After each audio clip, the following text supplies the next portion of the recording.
it's one of the biggest compliments of my life to be included in my father's dream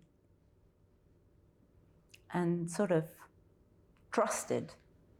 I mean, he trusts me wholeheartedly, and he really created something from nothing, and he's sort of given me the freedom to run with it, elevate it, do what I think with it, and I think it's one thing to see someone chase after their dream. It's a whole different ball game to be handed that dream. So it's a huge compliment.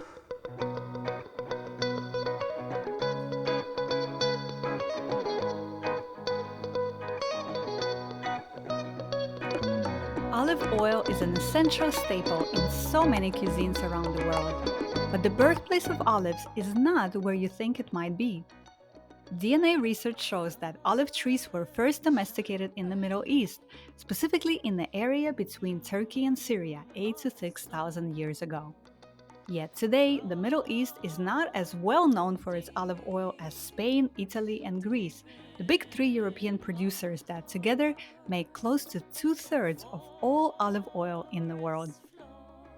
Set deep inside central Jordanian desert, 2 hours south of Amman, an oasis rises amid the dusty sands.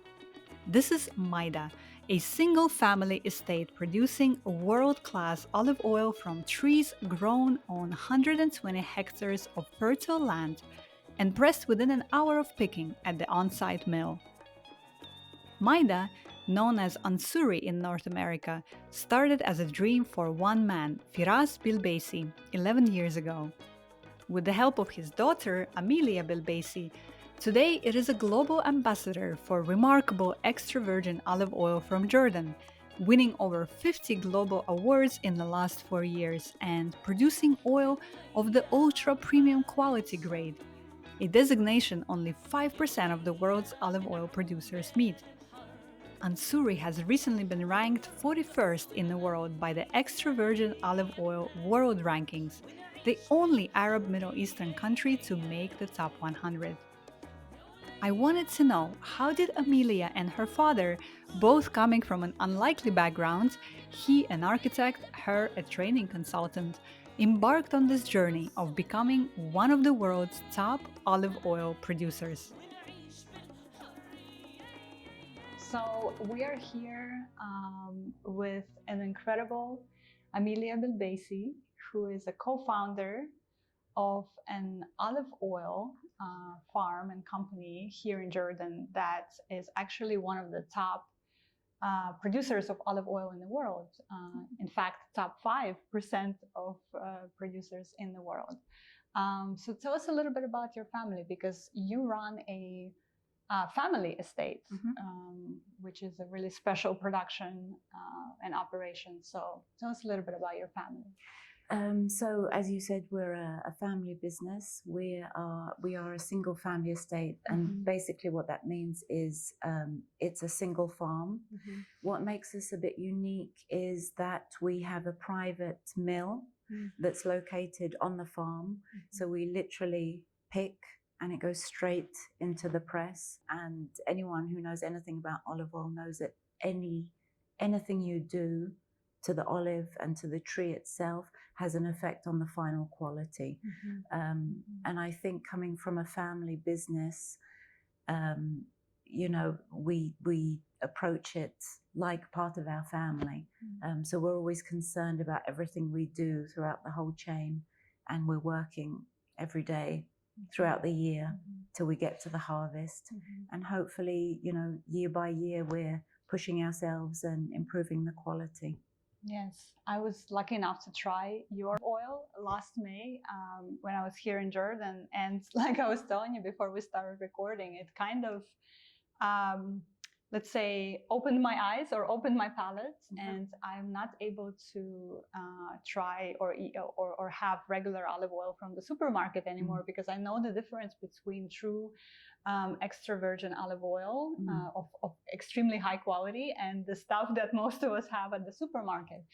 But for people that might not be aware or perhaps haven't yet had a chance to try your oil, can you tell us about what that difference is? A big part of our job is education. I'm a certified olive oil sommelier, as well as having a diploma as a master miller. So a lot of what we do is educating the clients, even some chefs. Some chefs have an instinctual palate of what makes a good extra virgin olive oil, but they don't necessarily know why. So even we'll sit with them and we'll give them training so they can communicate that to their junior staff who don't have the experience and that palate or intuition yet. I boil it down to very simple facts when I do tastings, and we go through what makes an olive oil an extra virgin olive oil, and I boil it down to, when you taste it and when you smell it, does it remind you of nature? Or does it remind you of something chemical or industrial? I think when you don't know what a good extra virgin olive oil should smell and taste like, it seems very foreign and very complex. But if you research and you put in the time, just use your instinct. When you smell it, it doesn't necessarily have to smell of olives. Think outside the kitchen. Does it smell of green grass, green apple, citrus? Does it evoke something in you? So I think everyone has the power to identify what makes a good extra virgin olive oil, and it's just practice and really understanding as much as you can about the smell and the taste. Absolutely.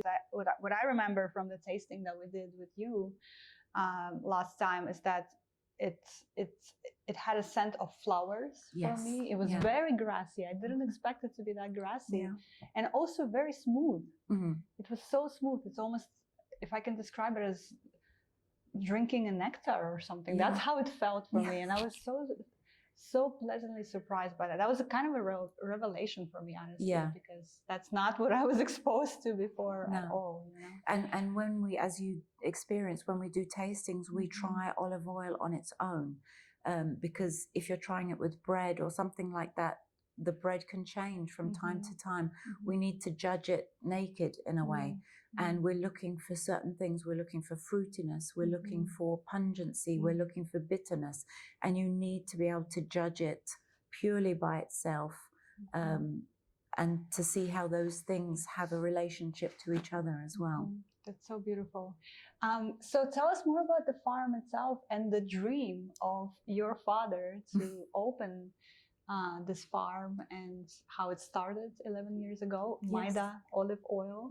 By the way, where does the name come from, Maida? Maida comes from the region where my parents live, and they moved to Jordan from the UK 30 plus years ago. And my father is by profession an architect, so when he was building his house, he wanted to move some olive trees. And in researching that, it led him on this journey of discovery about really how beautiful olive oil is and the olive oil tree. Jordan has a very strong cultural, historical relationship with the tree. So that really, it's really an ode. My father is Jordanian and he loves his country and he loves the land. And that was his dream, to really create an olive oil that was the best that he could do, but that also competed internationally with some of the best producers in the world from Spain and Italy. And we're achieving that year by year. So we're very proud. Olive oil is central to Jordanian culture. For centuries, it's been used in everything from cooking and baking to medicine, making soaps, and applying to hair and skin. Nearly 30% of Jordan's farms are covered by olive trees, and once you come here, You see beautiful olive groves practically everywhere. I asked Amelia to share her childhood memories of growing up with olive oil.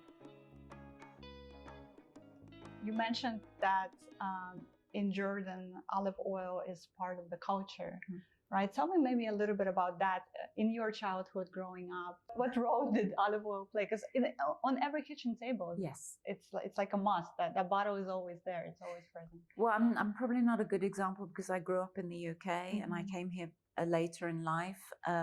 But we still had olive oil in our house in the UK. And then when I moved here and I came here, yeah, absolutely, olive oil is in everything. It's not just on the table, it's in every dish.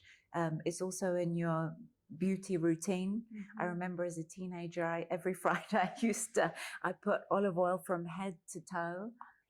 In my hair, on my face. I mean, I still use it on my skin. When we walk around the farm and we're testing the olives, I'll definitely rub it on my hands. So it really is in every part of the culture here. I had an American client actually who bumped into me at an event, and she said, "You know, I love the oil. I've been buying it, but other than salad, what can I use it for?" And you're just sort of taken aback because we use it for everything. I do not have another oil in my house. Actually, I have coconut oil, but I use that to take my makeup off with. But I do not use seed oils. Extra virgin olive oil is the only oil, that is not chemically treated. So it's not refined. I would not consume anything else. I would not put anything else in my body.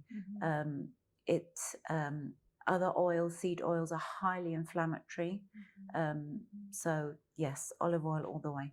And you even spoke about the fact that, you know, when we're using even extra virgin olive oil that has gone rancid, for example, not only we're not getting those beautiful benefits of olive oil, we're actually actively hurting ourselves because a rancid oil induces inflammation. So it's not only for our taste buds that it's important to make sure that our olive is the most, like the highest quality it can be. It's also for the health benefits. No, absolutely. Olive oil does not age like a wine or something like that. Olive oil ages. You probably have 2 years from the date it was produced until it expires. Obviously, certain storage conditions affect that. But the minute you open your olive oil, heat affects it. Oxygen affects it, light affects it. So we try to encourage people to really open it, enjoy it, but use it as quickly as possible. And I know people are becoming more aware of its health benefits, but that's why it's important to know if it's a good extra virgin olive oil as well. And as you said, if you're paying money for what you think is an olive oil and it's actually not a good extra virgin olive oil, or it's a rancid oil, you're actually doing more harm than good. So education, it's really, really important. And your farm specifically has invested a lot of time and effort into the education aspect of it, because I think you were telling me that before we started recording that here in Jordan, and again, in the States, it's the same, that a lot of people use a lot of olive oil, but their palates are not used to high quality oil that's not rancid. So it's so important. And I think what I want to say here is that I think it's hard to understand that without tasting. Because we're so used to the oil that we've been having. When I tasted your oil last year, I could not go back. So I had an oil that I used to use and always buy at the supermarket. And then I tasted yours. I got a few bottles. I started using it. And then I went back to my mom's house where I still had the oil that I used to use. And I tried it. And I couldn't try it anymore. I couldn't have it anymore because my palate was just so different now. So everybody listening right now needs to go to the website that we're going to link to it and order a bottle for themselves to actually understand what high quality oil that hasn't gone rancid tastes like. Because I think without tasting, it's going to be hard for people to. Yeah, I can relate that it's a very daunting process. But really, if you just look for fruitiness and freshness and things that are natural, you will find your way to discovering what's a good extra virgin olive oil and what isn't.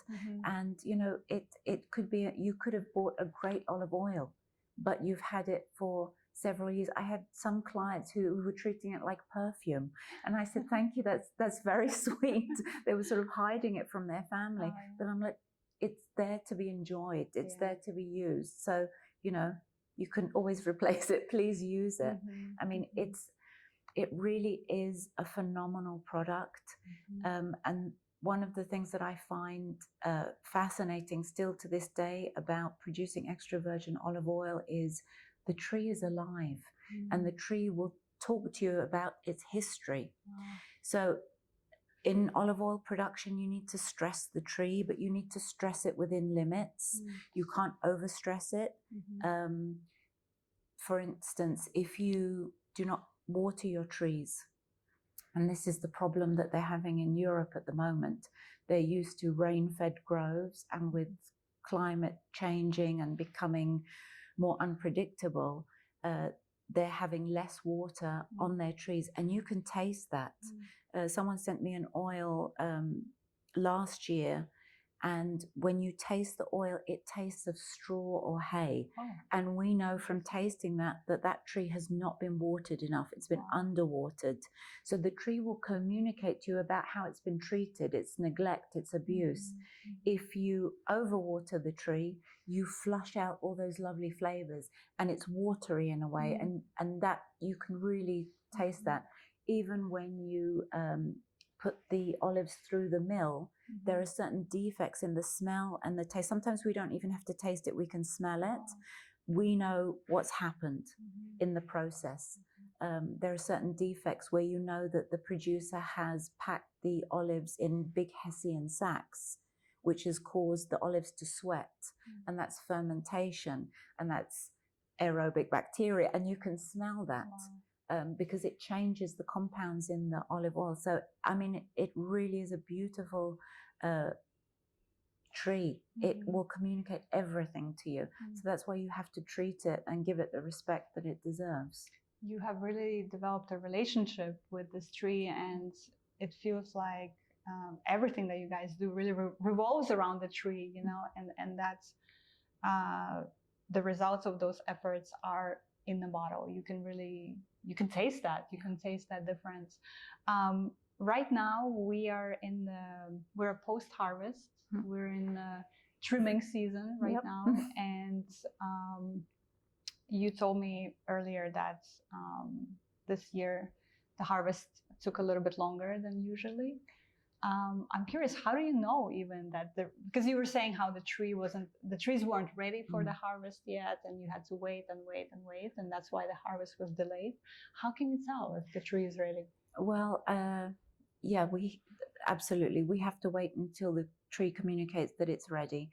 There is a period of time where you know the season's about to start.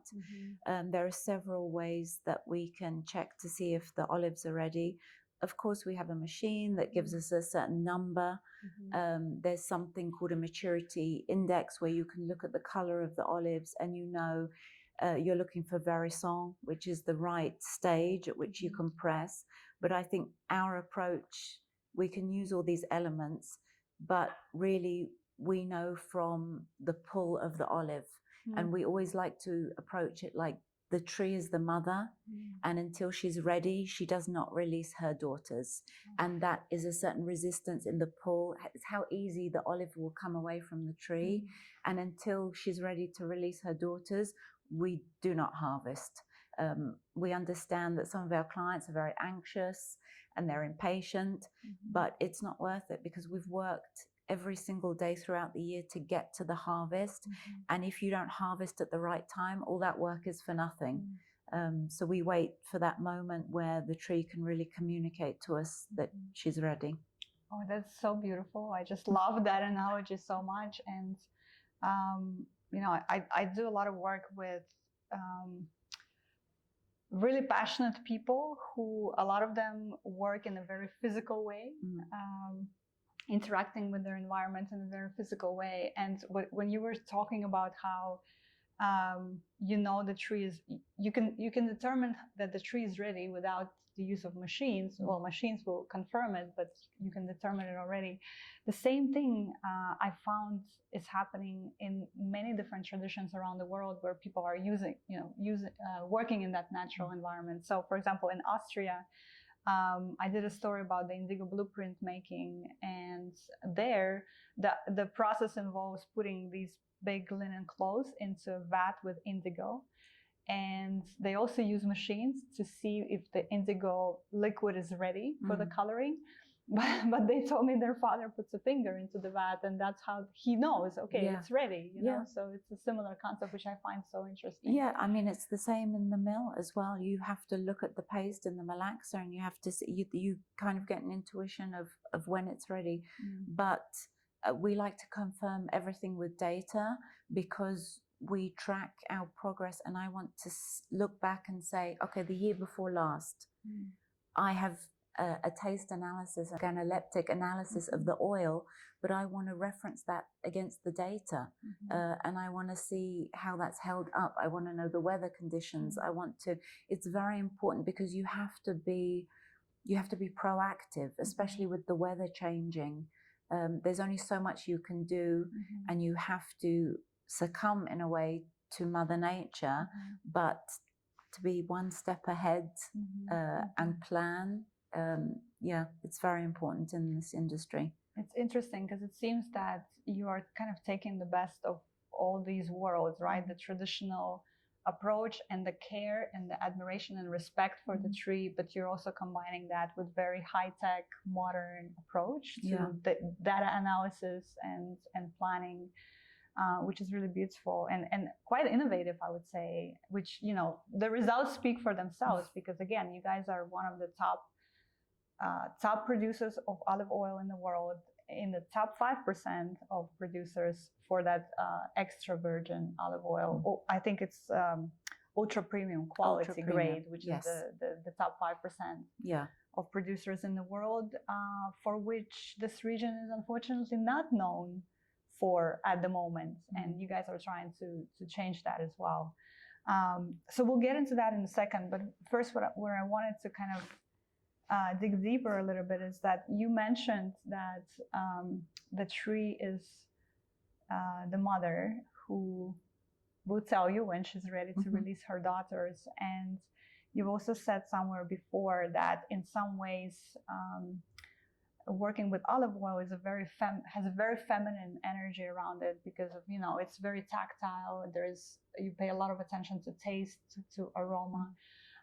But traditionally, a lot of leadership in the industry has been very male dominated. And of course, that's one of the reasons also why the story of Maida and the story of Onsuri, which we'll explain why there's two names here, but that's why the stories stand out as well, because now you're at the helm, you're leading the efforts to not only become one of the, you know, top producers of high quality olive oil in the world, but also doing it as one of few female sommeliers in the region. So I wonder, do you see the industry changing? Is there, because, you know, again, it's been traditionally a male-dominated industry, but women have always been part of the process, which is also absolutely. I mean, when you look at, we hire about 90 nomadic families, indigenous families to the area where the farm is, and predominantly most of them are women. But they're very behind the scenes. People in this industry, sort of leading the industry, you see are, you know, have been traditionally the male figures. I mean, it's a question that I've been asked a lot, and I have a slightly different take on it. And I think maybe that has to do with my upbringing. I have 3 older brothers. I was never felt that there was a difference between how I was brought up and how they were brought up. We were held to very high standards when it came to work ethic and our hard approach to things. So I kind of don't pay attention to being the only woman in a room. But then I find myself working with people who I have a relationship who I'm gravitated to. And then I realize that oh, I'm working with all women.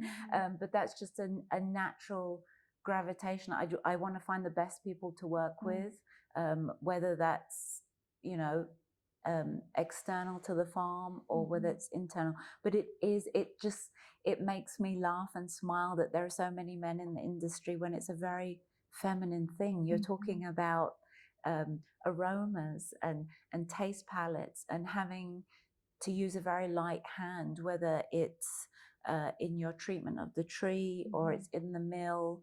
It's this very delicate, fine balance, which are traditionally very feminine qualities. So it does make me smile when I realize that I'm the only woman in the room. But you know, it is what it is. Yes, and I think that it's been a push in a lot of industries to really bring those stories to the forefront, because I have a friend who works, or she's a coffee writer, and she's actually writing a book about coffee, women in coffee. Oh yeah. And you know, we've had these conversations, and she's told me that it's again a very male-dominated industry, but women are at every step of the process. They're crucial to it, you know. But it's elevating those stories and really profiling them. I know there's a lot of associations that have sprung up too, not only in the Middle East, but globally, highlighting the work of women in olive oil, for example. So I feel like it's an interesting moment to be in and do these efforts.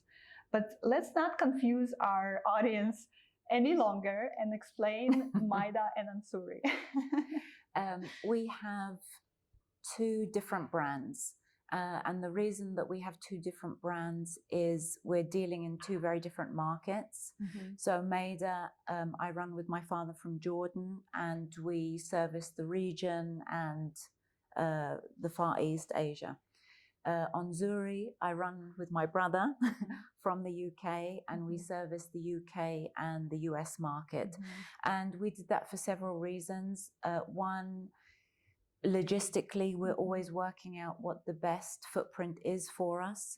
And they're two very, very different markets. The UK and the US still don't use olive oil that we do in the Middle East. So we focus on things that they care about, like the sustainable packaging, education, pushing them to try olive oil more in their diet, pushing them to larger quantities. And in the Middle East and in this market, we're saying, let's focus on quality over quantity. You know, when you have a great extra virgin olive oil, you don't need as much of it. Really focus on pairing and how that works with different flavors. But we also like to push those different markets out of their comfort zone. So that's basically why we have two different brands. Okay. And for our audiences in the North American region, the good news, the absolutely amazing news, is that ONSURI ships to North America, to US and Canada, and I've gotten the shipments myself. It's super easy process. So please do yourself a favor, go to the website OnsuriOliveOil.com. That's correct. And we're going to link to it as well. But please check it out, because again, for me, I think that tactile education, when you taste the oil, you will know what to look for next time you're thinking about getting olive oil.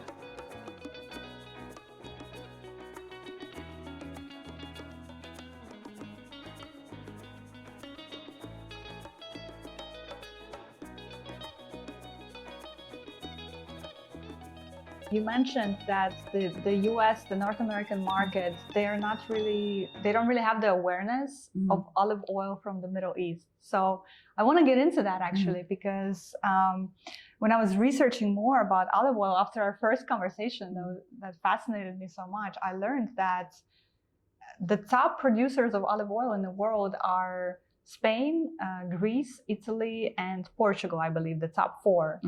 But the birthplace of olives is here in the Middle East. So why the gap? And you know, let's talk a little bit about the history of that, because you were telling me about the Romans and how they moved the trees, and that's so fascinating. So there's a lot of research they do now on olive trees, and they can do DNA, which is mind-blowing to me, on trees to see their origin. every tree from the southern Mediterranean, except Greece, which will make my Greek sister-in-law very happy. But every tree in Italy, Spain, it can be traced back to this region. Wow. So obviously the Romans were in this part of the world, so they transported a lot of trees. One of the local varieties here is called Rumi, which means Roman. So they took a lot of them back to Italy. We have different varieties that we grow on the farm, which is also something that people don't understand, that each tree is a different type of olive oil. You grow it differently, you water it differently, you press it differently. And ultimately it has a different taste and a different smell, and you can pair it differently with different foods. So some of the cultivars that we grow are known today as Spanish varietals, but actually they're originally from this region, and they were taken to southern Spain, and then they sort of flourished there. But we brought them back, and in a way I feel like we brought them back to their original home, and I know it sounds silly, but they kind of spread their roots, and I feel that this is where they belong, because the Spanish varietals, if you like, that we have are very different to the ones grown in Spain. And we had a university in Spain reach out to us, and they said, we've heard about this oil and it has very high polyphenols, which is not common for this type of oil. And it's because of our terroir. It's very different to Spain. So, you know, it's very interesting that its surroundings and the soil has a different impact. I personally think this is where they belong, and we've kind of brought the best out in that. It's a lot stronger than the Spanish, the ones grown in Spain, but it's more fruity and it's more, I just think it's more impactful. So yeah, it's a very complicated industry, olive oil, and there's so many elements to it. It's very interesting to think about how the Romans must have felt when they came here for the first time and they saw this magical tree, and perhaps the people living here were already using it, so they learned it from them, and then they brought the trees and spread them throughout the ancient world. Can we share a little bit of that, I guess, history? Because I'm still trying to understand why it happened that way, that the tree and the process and the tradition that is so rooted in this culture and in this region around the world is known as the Spanish tradition and the Mediterranean tradition and the Italian. I mean, Italy and olive oil are practically synonyms, you know? Yeah. So what happened in that process that turned out this way? I mean, I don't know, maybe someone else would have a different take, but I think it boils down to basically as much as is produced in Jordan, we consume. I mean, we consume a lot. It's probably close to maybe 20-25 liters a year per family, maybe more. So I think as much as produced, people consume. So that's why it hasn't been known outside of this region. Export has never been a big thing here. So really, that's probably why it's not known. And the reason that we started entering competitions was to bring Jordan up in the world rankings, because we're like, you know, we have a great product. We want to compete with the best in the world, and we want people to know about it. And you're doing an excellent job of that. Thank you. And I hope that more and more people, particularly in the rest of the world, will recognize the importance and the prominence of olive oil in this region. It's just such an integral part of the culture. I want to actually go back a little bit to the routines that you have with olive oil, because I'm very interested in that myself, you know, and I'm very interested in using natural oils and natural products for the skin and for the hair. So you mentioned that growing up you would use olive oil every week you would put it on Yeah. your hair, you would put it on your skin. Mm. And what, you would do it overnight, like leave it overnight, or would you wash it? Like what's that routine? If somebody is interested to do that right now, like what would that look Well, like? I was a teenager. I had a lot more free time. So basically, and I remember chatting on the phone to my friends, and we would both be doing it in our separate locations. I would literally put olive oil throughout my hair and sort of on my face, everywhere, head to toe, and just leave it as long as you can, a couple of hours, and then just rinse it off. You're going to have to use soap, obviously, because it's oil, but I think it's fantastic for you. And even my grandmother, who was, she was mixed, but grew up in this part of the world, she would do the same thing. And she would put olive oil everywhere. And it's just something people do here. Even, you know, in our soap, we use olive oil, and in our hand wash. And there's something called squalene, which now I notice cosmetic companies in the West are advertising and putting in cosmetics. That's naturally occurring in extra virgin olive oil. So it's fascinating to me how people, thousands of years ago, hundreds of years ago, they instinctively knew what was good for them. And now we have the technology and the science that really backs it up. So usually when you see traditions, you're like, there might be something to that. Proven by years and years of trial and error, right? Exactly. And I think that goes back to that, what we talked about earlier, that connection to the land and that relationship that you have with this beautiful part of nature. You pay so much attention to how the tree is doing, how the tree is feeling. You said the tree communicates with you. That's just such a beautiful relationship that I think for me personally, I think that's why I'm so always inspired and excited to meet and talk to people like you, because it's that passionate relationship that a lot of us have lost these days. You know, I cannot think of, okay, I did talk to my plants in my home, but you know. And I don't make fun of that, because I think there's something to that. I really do. Yeah, but like for the most part, we have lost that care and attention to the world around us. You know? No, and I think there's a huge disconnect between our relationship with food. You know, we go to the supermarket, we buy things neatly packaged and wrapped, and there is this huge disconnect between what we're buying and what we're eating and what we're putting into our bodies. And I think, I mean, it used to be looked at as very airy-fairy and hippy-dippy, that everything has energy. It's just science. Everything has energy, everything has a vibration. And when we established the farm, we really looked at quality and environment.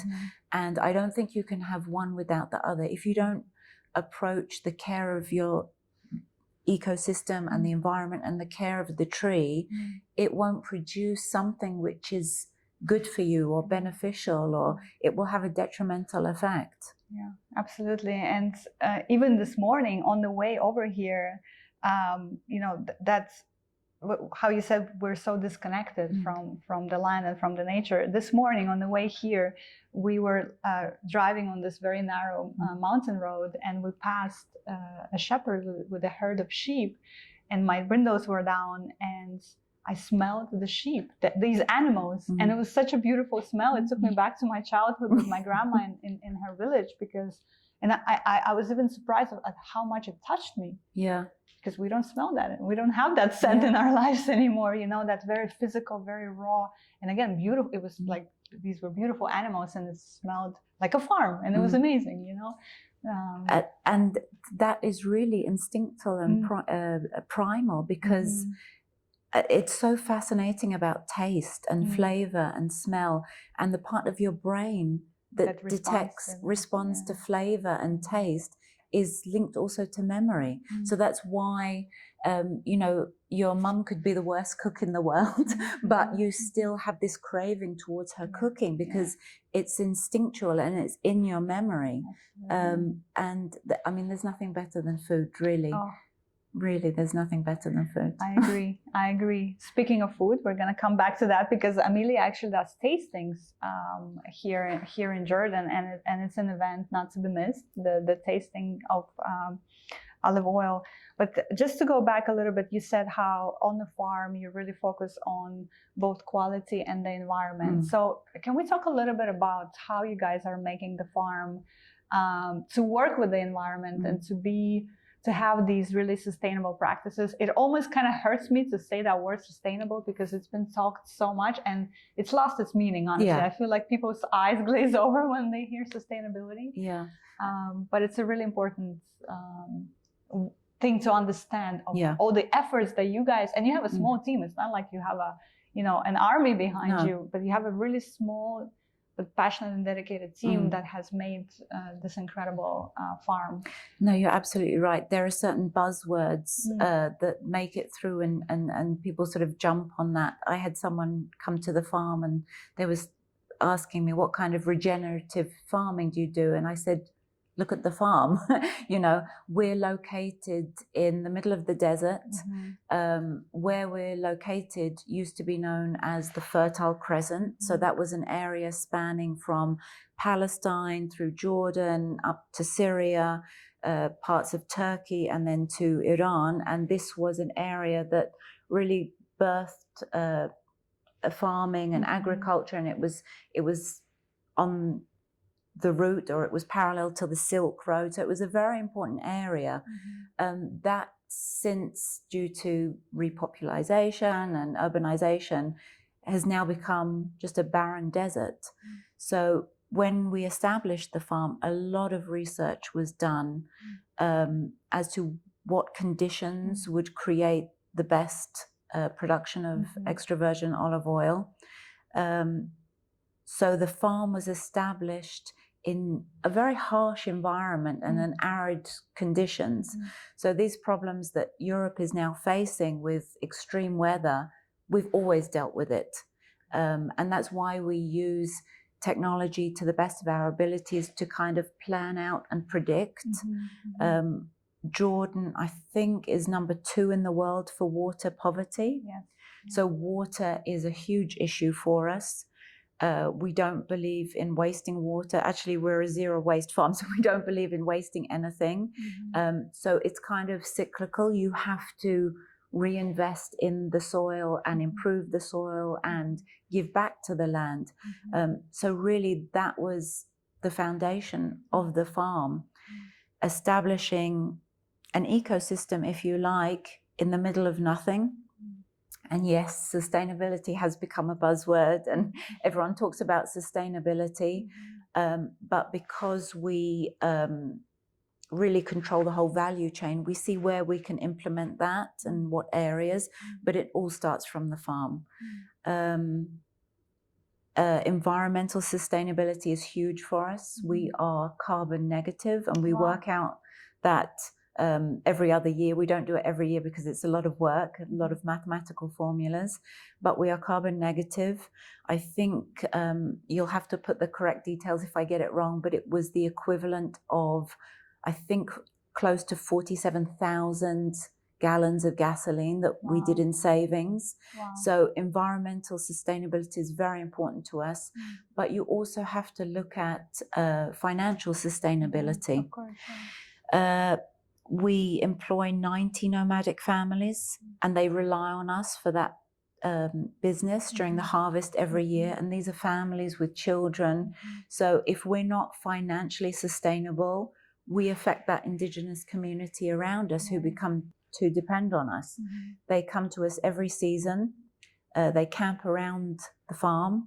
We provide them with electricity and water for the season. We provide them with earnings for that season. So they really do depend on us for that livelihood. So financial sustainability is important as well. I mean, consumers have a very romantic view of what an olive farm should look like. And it's sort of like in the hills and picking, and that's not sustainable. As you said, we're a small team. There's about 20 of us running the farm, but it's a large farm.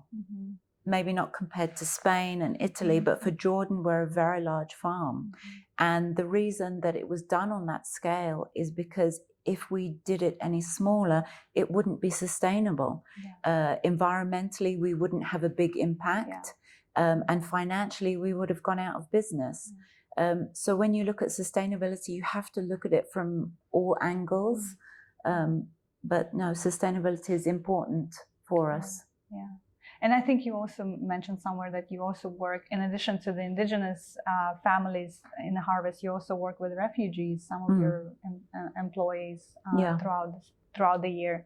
What I want to communicate is how much attention to detail throughout every step of the process you guys have in your operation. And again, I think for me, you can taste that in the bottle. Really, like there is a difference. I've never tasted oil that's high quality. Thank you. It's just amazing. So I cannot stress it enough to our audience to really give yourself this gift and try Maida ONSURI Olive Oil, because it's just such a beautiful product. But one example of that really came through for me is that your trees are tilted at a certain degree to the sun in order to do what? Everything you do has an effect on the end product. And where we were very lucky was that we started the farms from scratch. So we were very detail oriented and trying to create the best environment. Of course, you have limitations with certain things. But yes, the altitude at which the trees are grown has an effect on the oil. The tilting of the trees, because you're dealing with winds.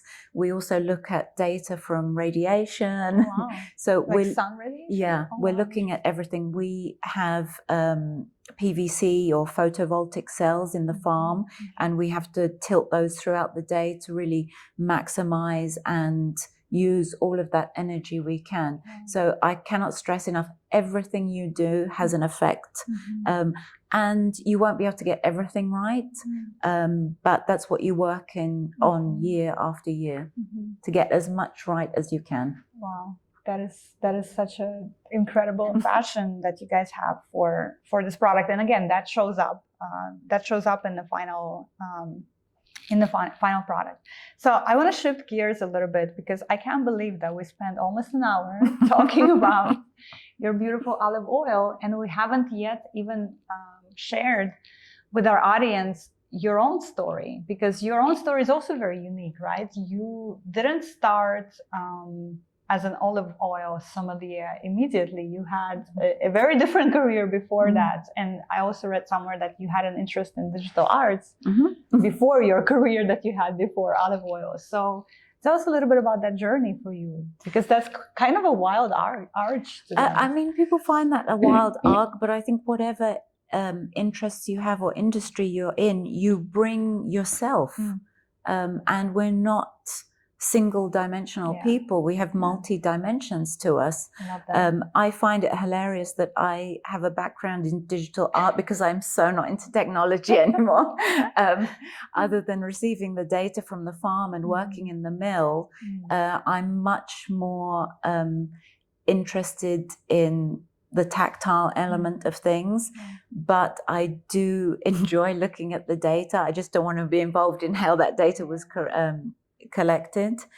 I had a training consultancy, and so we bring that element into when we train kitchen staff who are using the oil, when we talk to chefs, as you mentioned, the educational part of it.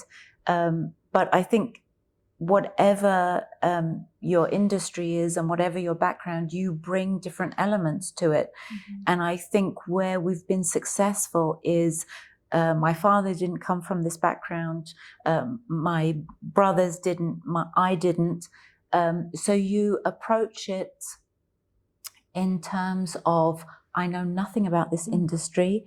I want to learn as much as possible. And my starting point was, I need to know how to taste. At the end of the day, this is a product which we're consuming and which we're expecting people to buy and consume. I need to know. from the end stage. What is it meant to taste like? And then trace it back from there. Wow.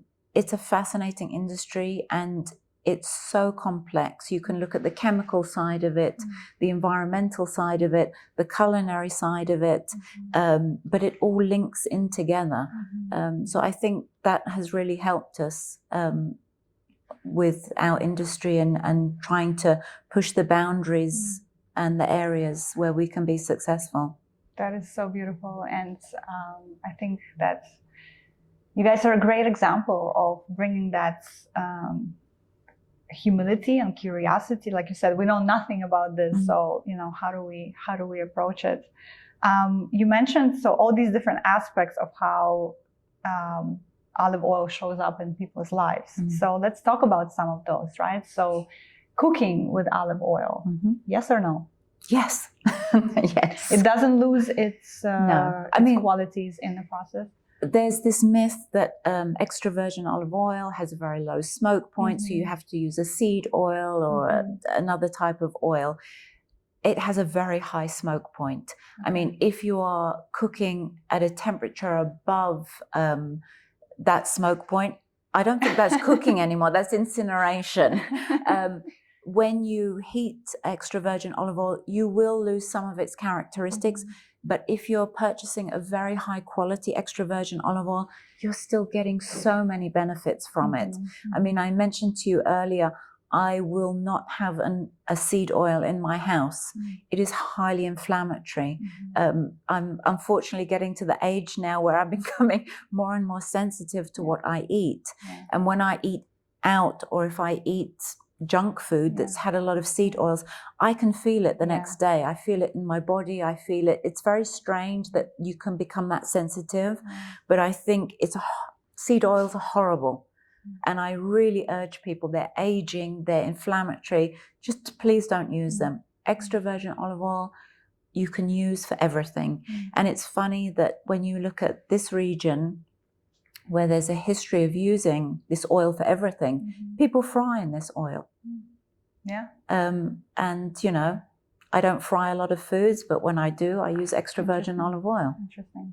And baking, that was kind of new to me. We were just a couple of days ago, we were at Dar Al Naime, which is a great organization here in Jordan. They have several hubs, and we'll link to it so you guys can check out what they do. But we were making bread with the women there, and they put olive oil in the dough, and it was beautiful and very tasty as well. If you look at countries that are traditional with production and consumption of olive oil, you can see how it's used in every element of cooking and food and beauty and things like that. There's research that you can look up that certain nutrients and vitamins that are in fruits and vegetables, predominantly vegetables, when you coat them in extra virgin olive oil and you then roast them or bake them, it actually increases those vitamins and minerals and the benefit it has on your body.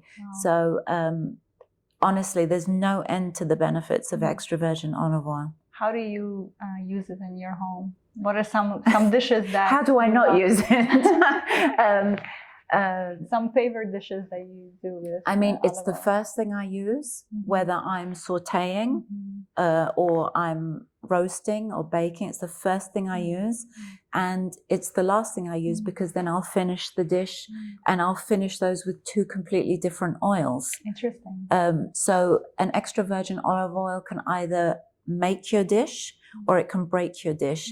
And when we do tastings for people, I tell them, try this dish with no oil, and they'll try it. And I'm like, try it with this oil. And they'll try, and you'll just see this instant recognition, and it can completely change for the better a dish. No, I use it in everything.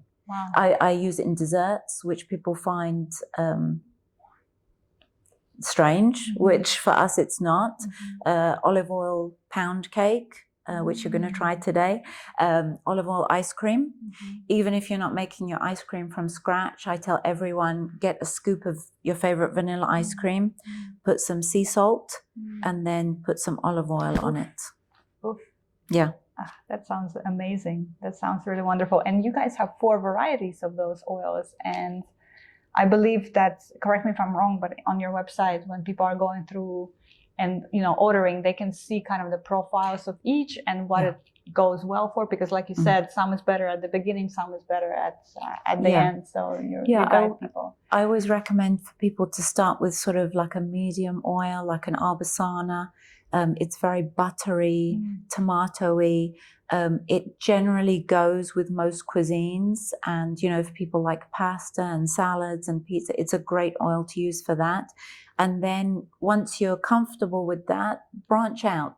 I mean, when we talk about pairing, I always say don't pair a very bitter oil with this. But then I have chefs who come to me and say, I love the bitter oil because they can use it in ways that other people can't. So at the end of the day, it's your creativity, but we say start slow.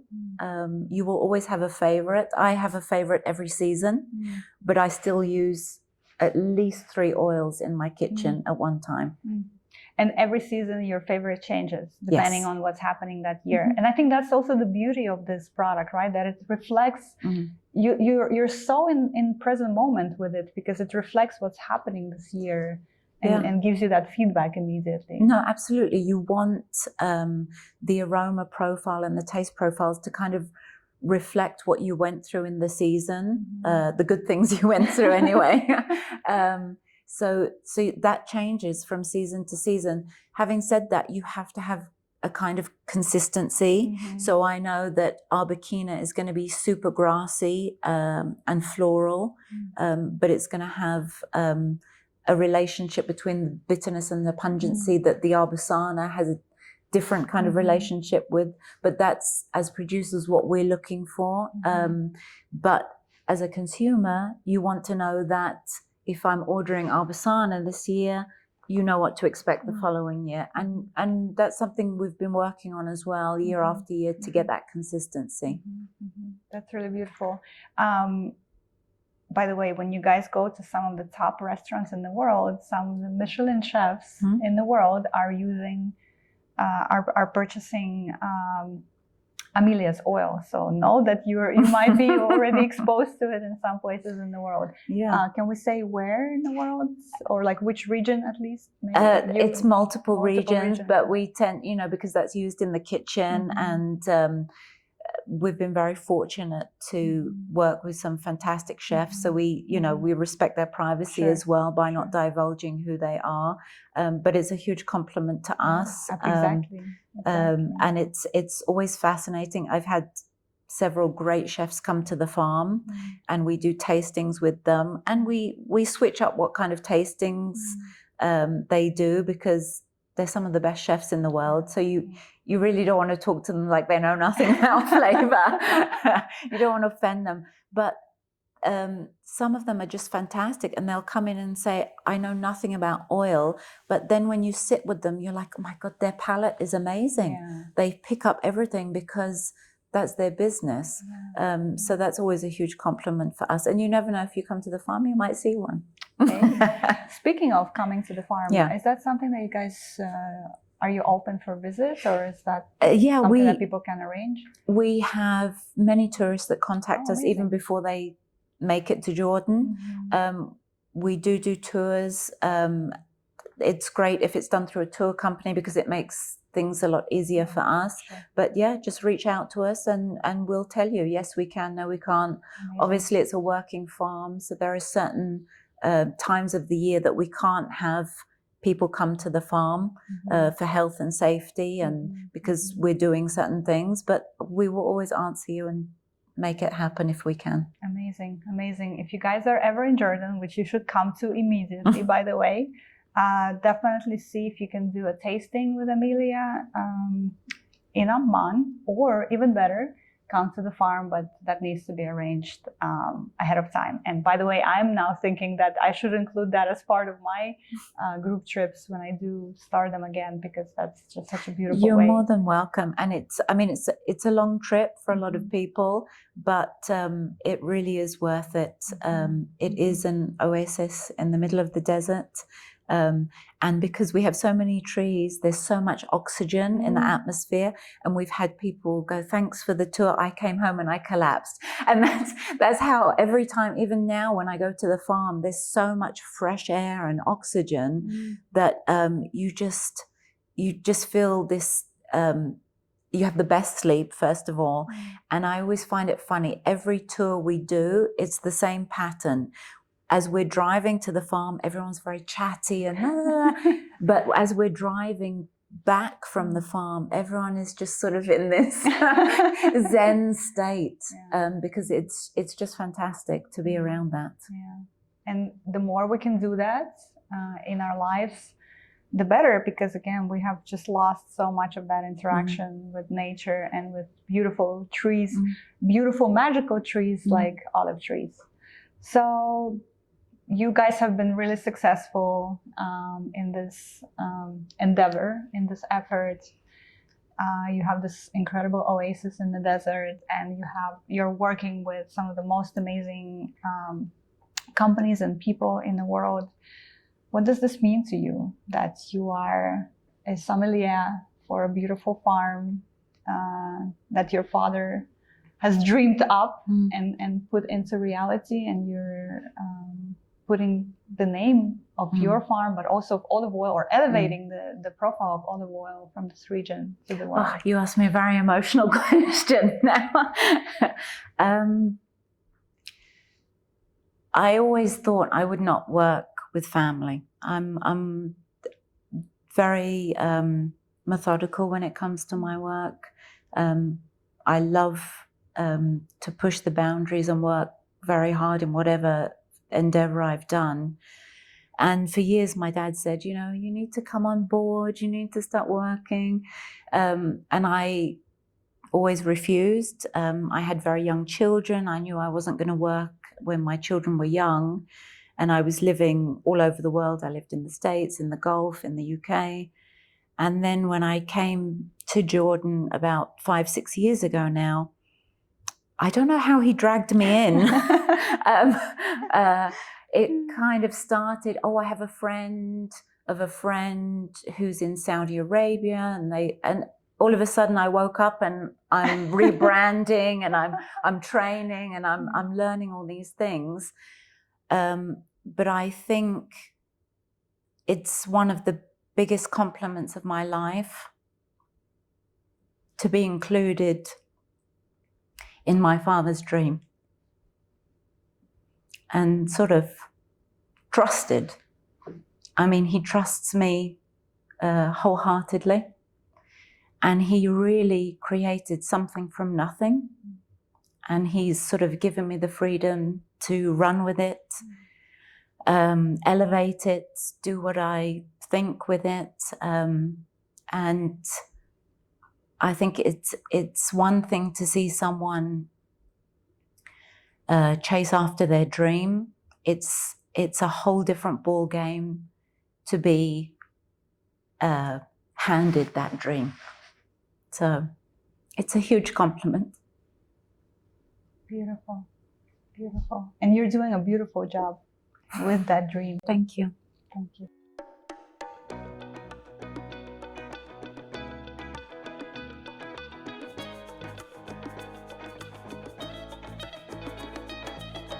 The olive tree reminds us of the deeply rooted connection we share with the land that bears it. The oil of the olive fruit enriches the food we eat and nourishes our skin. In Jordan, it is a symbol of peace and wisdom, reflecting the rich cultural tradition in which hospitality and love for the land are intertwined. At the award-winning Onsuri farm in central Jordan, Amelia Bilbeisi takes great care of her olives from planting to harvest to press, so that her olives can then take care of us.